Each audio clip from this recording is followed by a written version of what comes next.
프로젝트 신약 3권 7과 부활하신 왕께서 엠마오로 향하신 사건을 함께 보겠습니다. 제가 평소에 말이 좀 빨라서 오늘도 빨리 할까봐 좀 걱정인데 너무 빠르면 이렇게 고개를 내리시면 제가 좀 천천히 하겠습니다. 네. 오늘 함께 읽은 본문은 누가복음에서 부활하신 예수님께서 총 3번 나타나시는데 그중 첫 번째 사건입니다. 그 이야기들 중에 가장 긴 부분을 차지하고 있는 스토리이기도 합니다. 오늘은 3가지 포인트를 가지고 말씀을 나눕니다. 첫 번째는 부활하신 왕, 예수님께서 우리와 함께 하신다는 것. 두 번째는 성경의 모든 초점이 부활하신 예수님께 향하고 있다는 것. 세 번째는 부활하신 왕께서 우리에게 자신을 계시하신다는 것입니다. 이 나눠드린 공과를 보면 알 수 있듯이 다시 한번 정리해 드리겠습니다. 첫 번째는 부활하신 왕께서 우리와 함께 하신다는 것. 두 번째는 성경의 모든 초점이 이 부활하신 예수님께 향한다는 것. 세 번째는 부활하신 왕께서 우리에게 자신을 계시하신다는 것입니다. 오늘 세션에서 큰 핵심은 부활하신 왕 예수님께서 엠마오로 가는 길에 두 제자와 만나시는 이야기입니다. 그들의 대화를 통해서 우리는 부활하신 왕은 슬픔과 혼란의 시기에 있는 자기 백성에게 다가가시는 분이라는 사실을 알게 될 것입니다. 또한 모든 성경이 예수 그리스도를 어떻게 증거하며 예수 그리스도께서 믿는 자들에게 자신을 어떻게 계시하시는지를 보게 될 것입니다. 부활하신 왕의 증인으로서 우리는 예수님의 죽음과 부활에서 절정을 이루는 성경의 위대한 이 이야기를 선포해야 합니다. 이제 13절부터 차근차근 본문을 살펴보며 오늘은 하나님께서 우리에게 어떤 이야기를 들려주실지 함께 귀 기울여 보겠습니다. 제가 원래 본문을 같이 읽으면서 말씀을 전하는데 오늘은 너무 길어서 9시, 10시까지 될 것 같아서 오늘은 같이 읽진 않고 제가 좀 풀어서 설명을 하면서 말씀을 전하도록 하겠습니다. 성경을 같이 보시면서 공과를 보시면서 들으시면 되겠습니다. 우리는 때로 슬픔과 혼란에 빠져서 예수님을 보지 못하고 느끼지 못하곤 합니다. 예수님께서 죽음에서 부활하신 바로 그날 예수님과 함께 했던 두 제자들에게도 그와 같은 일이 벌어졌습니다. 누가는 예수님이 체포되어서 재판에서 십자가형을 선고받고 죽으셨던 그 한 주간의 사건에 관해서 열띤 토론을 하면서 엠마오라는 마을까지 걸어갔던 이 두 제자에 관해서 이야기하고 있습니다. 예수님의 십자가 사건으로 그들의 꿈은 산산조각이 났습니다. 그런데 그들 앞에 예수님이 나타나십니다. 그러나 그들은 예수님을 알아보지 못했습니다. 15절, 16절에서 누가는 두 제자가 그들과 함께한 이의 정체를 알지 못했다는 정보를 제공하고 있습니다. 여기에 나오는 가려지다라는 수동형 동사는 그들의 눈이 먼 것은 그들의 탓이 아니라는 것을 알려줍니다. 다른 누군가의 탓임을 암시하고 있습니다. 그렇다면 누가 이들의 눈을 가렸을까요? 어떤 사람들은 사탄이 그랬다고 주장하기도 하지만 오히려 하나님이실 가능성이 더 높습니다. 여인들이 무덤가에서 예수님을 알아보았던 걸로 봐서는 예수님께서는 부활하신 후에도 이전과 크게 다르지 않은 겉모습이셨을 것입니다. 그런데 하나님은 제자들이 그분을 알아보지 못하도록 그들의 눈을 초자연적으로 가리셨습니다. 제자들은 그분을 예루살렘에 예배하러 갔다가 집으로 돌아가는 사람 정도로 생각했습니다. 왜 하나님께서 제자들이 예수님을 알아보지 못하게 하셨을까요? 한 신약학자는 이렇게 말합니다. 하나님은 그들에게 가르칠 것이 있으셨습니다. 그들과 토론하시는 이가 누구인지를 그들이 언제 어떻게 깨닫는가도 이야기의 일부입니다. 하나님은 하나님의 가장 적절하고 가장 알맞은 타이밍에 가장 적절하고 가장 알맞은 방법으로 우리를 가르치시고 깨닫게 하시고 보게 하시고 변화되게 하십니다. 우리도 사랑하는 이가 죽거나 암 진단을 받거나 자녀가 반항을 하거나 친구가 배신하거나 실직하거나 우리가 죄를 반복하거나 스트레스를 받거나 이런 아주 다양한 이유로 종종 예수님을 느끼지 못하고 만나지 못하고 집중하지 못합니다. 우리는 그런 장애물에 가로막혀서 때때로 예수님의 임재를 보지 못할 수도 있습니다. 그러나 우리가 기억해야 할 것은 딱 한 가지입니다. 내가 세상 끝날까지 너희와 항상 함께 있으리라 라는 부활하신 왕의 약속입니다. 예수님은 어떤 상황에서도 결코 우리를 떠나거나 포기하지 않으십니다. 내가 가장 사랑하는 사람, 떠오르는 사람이 있으신가요? 혹은 나를 가장 사랑하는 사람도 나를 포기하고 싶을 때가 있습니다. 혹은 나조차도 나를 포기하고 싶을 때가 있습니다. 그러나 우리 하나님은 나를 포기하지 않으심을 기억하시기 바랍니다. 하나님은 우리가 고통스러운 상황에 놓여 있을 때 가만히 계시는 것이 아니라 우리가 깊은 어둠으로 내려갔을 때 당신의 크심을 보여주셔서 우리에게 기댈 곳을 마련해 주십니다. 빠른가요? 네. 골짜기가 깊을수록 산 봉우리가 높다라는 말이 있습니다. 제가 좋아하는 말인데 골짜기가 깊을수록 산 봉우리가 높다. 우리가 깊은 어두움으로 내려갔을 때, 우리가 삶에서 바닥을 쳤을 때 하나님의 높으심, 하나님의 크심을 볼 수가 있다는 것입니다.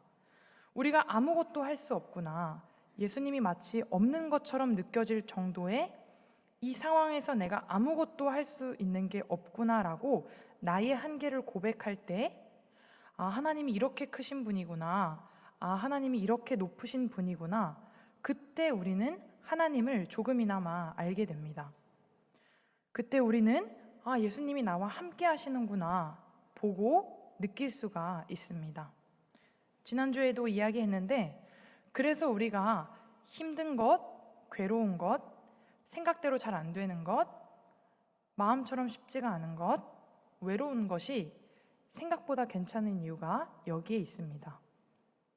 우리는 처음부터 예수님을 보지 못했는데 제자들은 예수님께서 수많은 팬들에 둘러싸여서 말씀을 전하시고 제자들이랑 같이 식사도 하시고 바리새인을 혼내기도 하시고 이런 모습을 눈으로 직접 보다가 불과 며칠 전에 눈 앞에서 예수님이 십자가에 달려 돌아가신 상황입니다.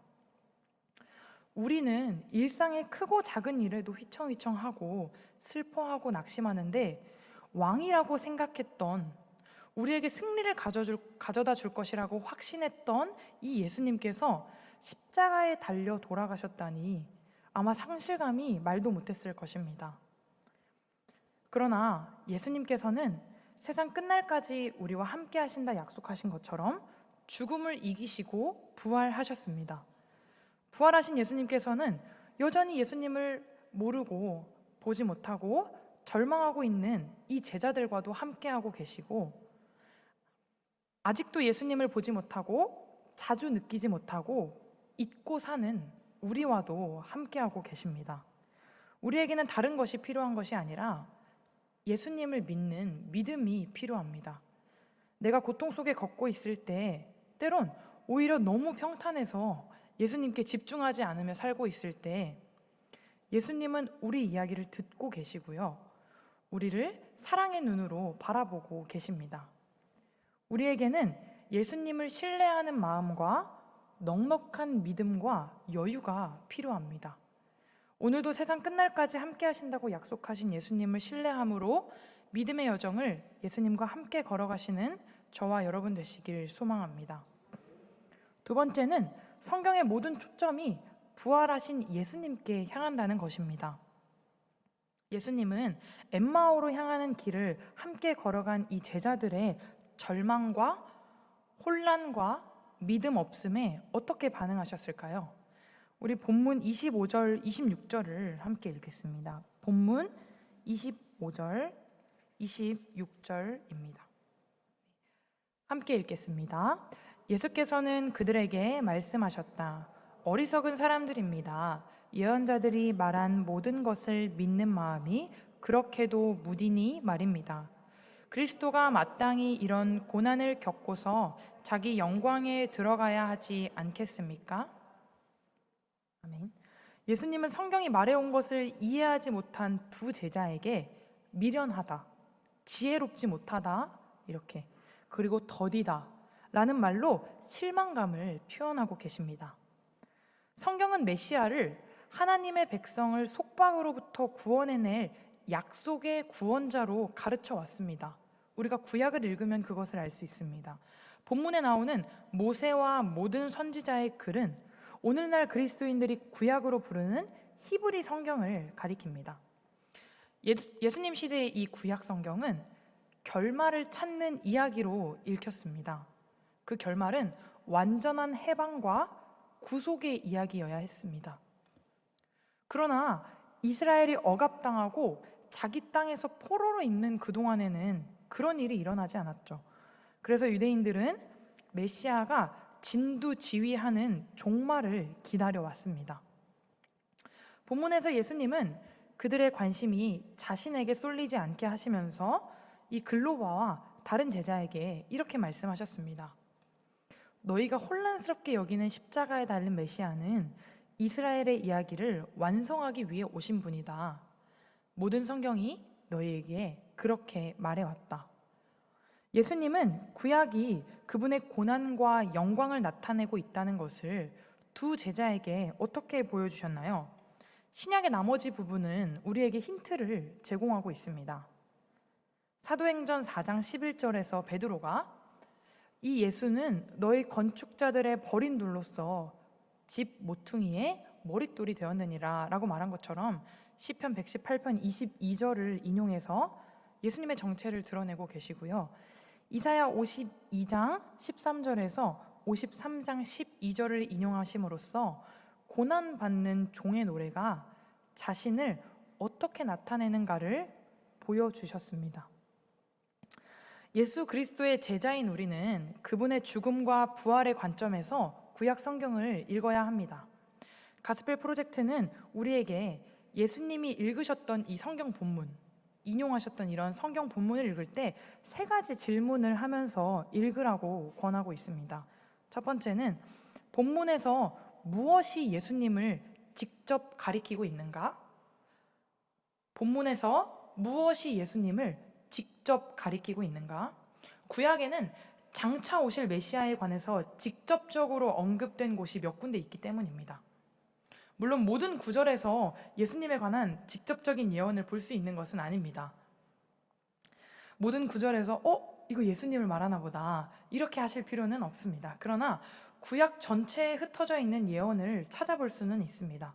두 번째로 본문에서 무엇이 예수님에 관한 기대와 징조를 나타내는가를 살펴보라고 권합니다. 본문에서 무엇이 예수님에 관한 기대와 징조를 나타내는가를 살펴보라고 합니다. 때로는 가장 강력한 소통 방식이 미묘함을 통해서입니다. 이렇게 직접적인 것보다 미묘함을 통해서 더 소통을 강하게 할 수 있습니다. 구약은 직접적으로 예언할 뿐만 아니라 미묘하고 간접적인 방법으로도 예수님을 예표하고 있습니다. 예를 들어서 마태복음은 예수님을 아브라함과 다윗의 자손으로 선언하면서 시작하고 있습니다. 아브라함과 다윗의 삶에서 예수님은 누구시며 무슨 일을 하실 것인지를 예표하는 사건들을 찾아볼 수 있습니다. 창세기 22장에서 우리가 잘 아는 이야기가 있죠. 아들 이삭을 제물로 드리는 아브라함의 희생은 하나님의 아들 예수님의 희생에 관한 예표로 보여집니다. 사무엘하 9장에 무비보셋이 나오는데 이 무비보셋은 사울 왕의 후손이기 때문에 다윗한테는 잠재적인 적이었습니다. 그렇기 때문에 무비보셋을 향한 이 다윗의 사랑은 원수를 향한 예수님의 사랑의 예시라고 보여집니다. 마지막으로 세 번째 질문은 예수님의 복음이 본문에 관한 이해를 어떻게 구체화하는가입니다. 말이 조금 어려운데 예수님의 복음이 본문에 관한 이해를 어떻게 구체화하고 있는가입니다. 구약은 지혜로운 말씀과 원리와 명령으로 가득합니다. 사도 바울은 이런 것들이 예수 그리스도를 따르는 우리와 여전히 관련이 있음을 분명히 하고 있습니다. 그러나 예수님의 삶과 가르침의 관점에서 읽어야만 지혜로운 말씀과 원리와 명령인 이 구약을 우리와 우리 삶에 어떻게 적용되는지를 이해할 수 있습니다. 그러니까 쉽게 말하면 구약을 보다 잘 이해할 수 있습니다. 주님은 구약을 완전하게 하기 위해서 오셨기 때문입니다. 구약의 말씀과 원리와 명령이 우리에게 어떻게 적용되는지를 이해하게 될 때 비로소 복음의 능력 안에서 그것을 우리가 수행할 수 있습니다. 예수님이 죽으시고 다시 살아나셨다는 이 좋은 소식은 우리의 순종을 다시 구체화하고 강화해 줍니다. 우리에게 순종을 강요하는 것이 아니라 자연스레 우리의 순종을 이끌어주는 것입니다. 마지막으로 부활하신 왕께서 우리에게 자신을 계시하심을 알 수 있습니다. 글로버와 또 한 명의 제자는 엠마오에 도착할 때까지도 예수님을 알아보지 못했습니다. 엠마오에 도착할 때까지 11km 정도 떨어져 있다고 보시면 되는데 곧 변화가 일어납니다. 누가는 그 다음에 어떤 일이 일어났는지를 전하고 있는데 28절부터 35절까지 어떤 일이 일어났는지 함께 보도록 하겠습니다. 28절부터 35절까지 함께 읽도록 하겠습니다. 시작. 그 두 길소는 자기들이 가려고 하는 마을에 가까이 이르렀다. 그런데 예수께서는 더 멀리 가는 척 하셨다. 그러자 그들은 예수를 만류하여 말하였다. 저녁 때가 되고 날이 이미 저물었으니 우리 집에 묵으십시오. 예수께서 그들의 집에 묵으려고 들어가셨다. 그리고 그들과 함께 음식을 잡수시려고 앉으셨을 때에 예수께서 빵을 들어서 축복하시고 떼어서 그들에게 주셨다. 그제서야 그들의 눈이 열려서 예수를 알아보았다.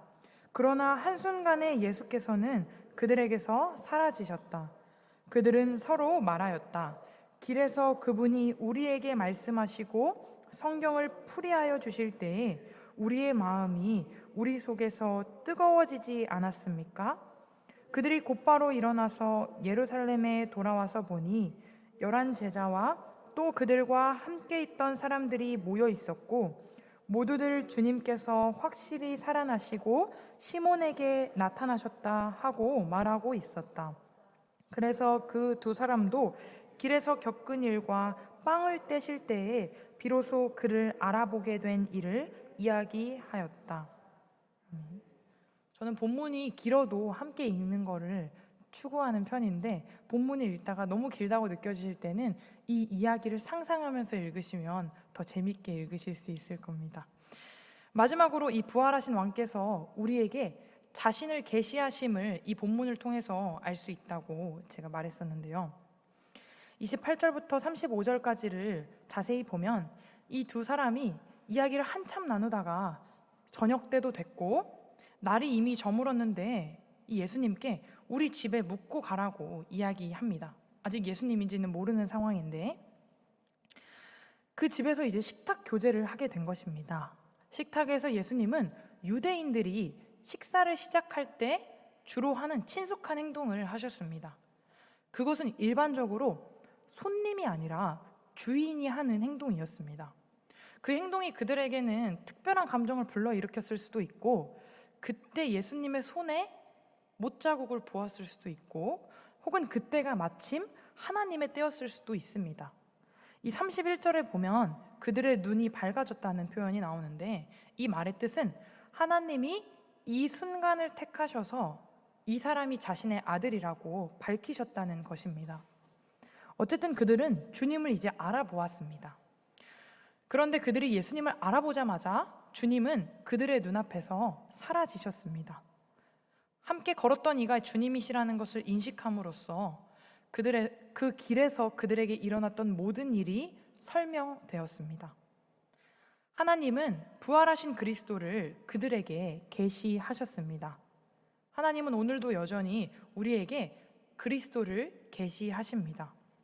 32절에 보면 그들이 예수님이 성경을 풀어주셨다고 말하였는데 즉 주님의 말씀으로 성경 말씀 속에 숨겨진 의미가 분명해졌다는 것입니다. 그들이 할 수 있는 즉각적인 반응이 뭐가 있었을까요?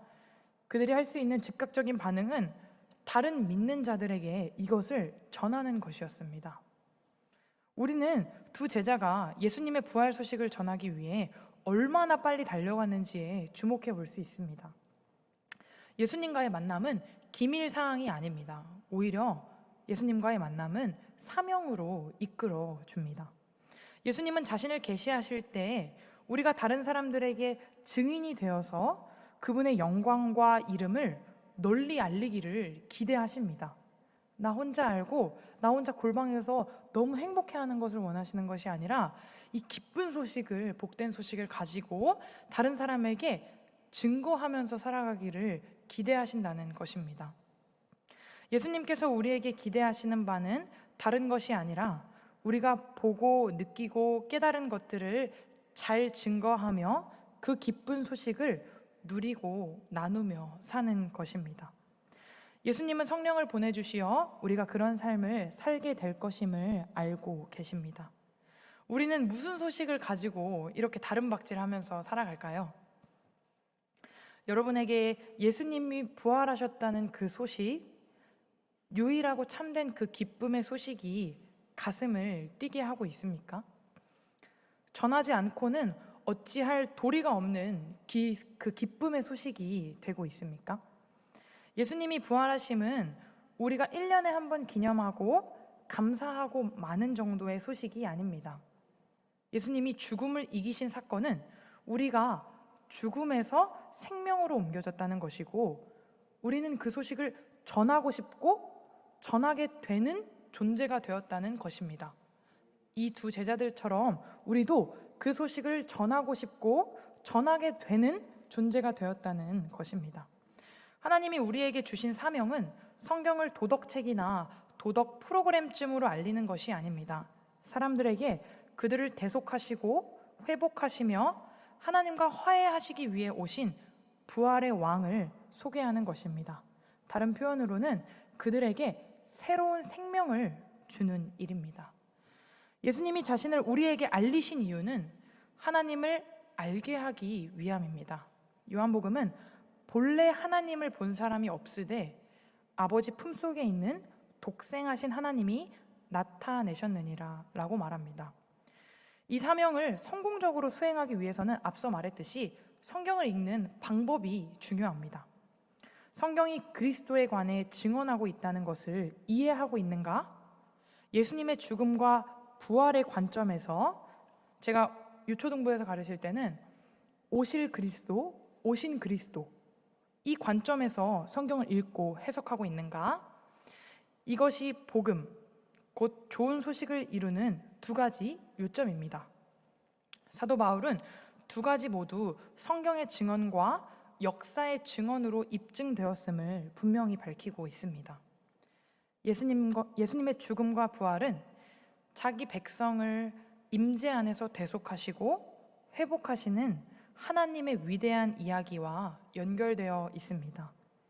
주의 임재 안에 참된 기쁨과 참된 충만이 있습니다.